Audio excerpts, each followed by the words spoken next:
HENU HEPO cái dòng những HENU kia có không thế HENU HENU HENU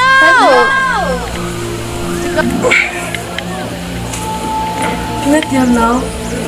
họ có mấy người HENU HEPO có một cái khoản dọn dọn trăm khoản rồi mang tay người gì làm HENU HEPO nghe họ cái nào tôi có ngại hơn này chính là anh làm nên gặp bị ông thế nghe không phải phải là cái chuyện nào thế nhưng mà em luôn phải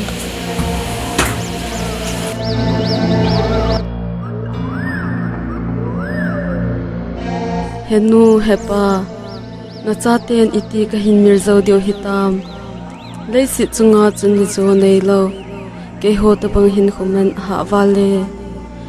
HENU HEPA tia koi ka ko dio hitam HENU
ba anh chàng sẽ khai bio chừng cả lệ con hông thả bay thế anh chàng thế cái tên nó giống thùng xe pi lâu ring cái tên nó mua cái sàn chín mồi nó có mà chín là anh chàng cái lá beta boy chita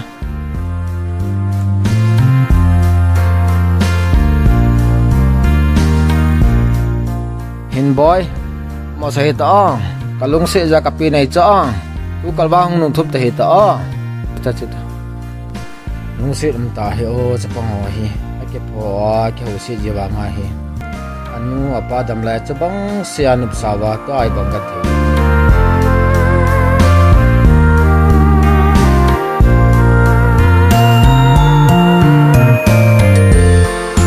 nu le pa ngai na in hin ho kamang jing iti le in sung Genthei na ho ki le tan tem me him thu tin ka thu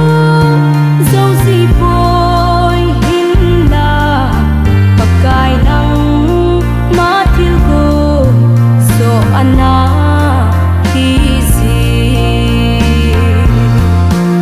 hầm tua